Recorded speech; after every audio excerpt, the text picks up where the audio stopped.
Hi, very nice to meet you. Hi everyone, I'm Amanda. One for the camera right here. Hi. Hi. Hey.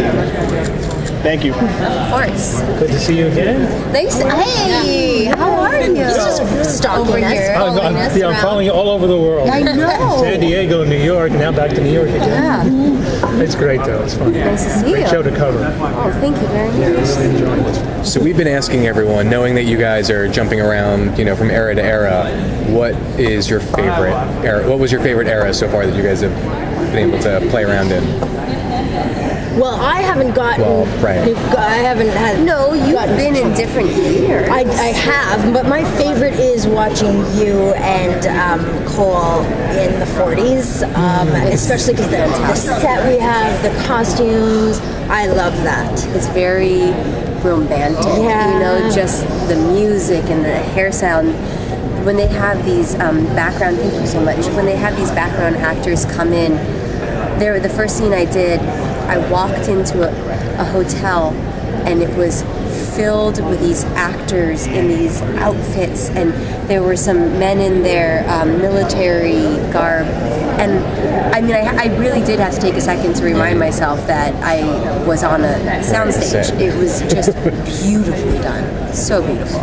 But how great as an actor to actually have that whole atmosphere there for you? So it's just almost like you can just glide into this era. It makes it it's easy. Just there for you. It's great. Very Does most of the acting for you. Yeah, it's really great. Yeah.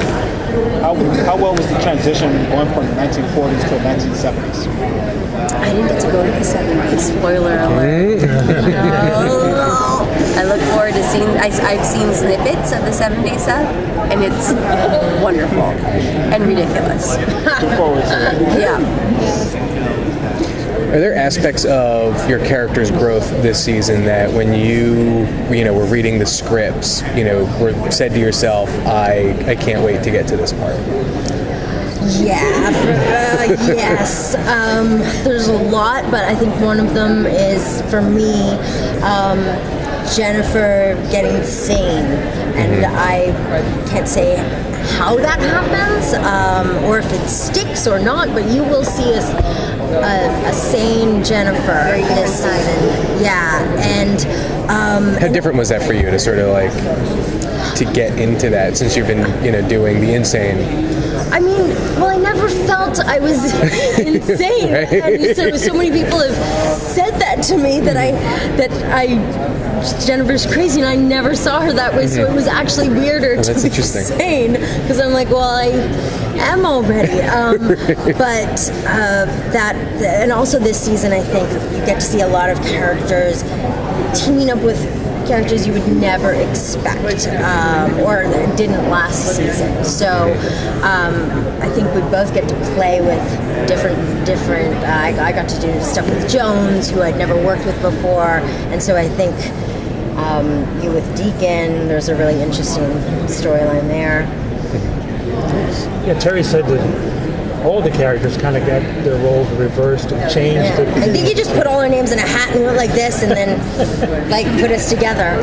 Yeah. No, there are a lot of different alliances and a lot of different teams that have to join and forge ahead, whether it's begrudgingly or whether it's chosen. A lot of people this season get opportunities to work with people that we didn't get last year. I get to play myself old this year a lot. I get to play Jennifer at 65. We touched on it last season. I did one scene like that, but this year there's a lot of old Jennifer, and that is a fantastic experience. It's good. We do get such a gift on this show, especially with time travel, that you get to play a whole life. The way your character has changed this season going into the apocalypse, and you really get a whole. I can definitely say that this is the most challenging and exciting role I've ever had the opportunity of playing, and I can't imagine having anything equal this in my life. It's all downhill. Yeah, it really is. It really is. No, and it's very exciting, and each script is totally different from the last.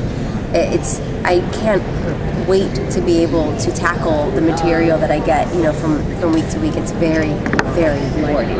With TV, I mean, obviously you film out of sequence from the thing, but then obviously you're also doing different time zones. So how is that for you guys? Like, just in regards to trying to keep track of everything, and you're shooting out of sequence, and then you're shooting out of time, and it's like, how does that work? And and this season, because we have such intense and full scripts, because there is so much material jammed in each script, to save some time, we block shot the first 4 episodes. So block shooting, if you're not familiar with the term, means that if we're in one location during 3 different scripts, you might as well just shoot all of those scenes that are at that location at that time. So we're on a time travel show, shooting 4 different episodes simultaneously. It was like a serious, a lot of notes were taken and a lot of fact checking, and I bring my notebook to set and make sure I have little things scribbled in my sides, and I try to make sure that I know what's going on from 1 minute to the next, really. This is pretty much like a research-heavy show for you guys. We're going to have to pull on. Sorry. Thank you. Thank you very much. Thank you. Oh, I will. Thank you.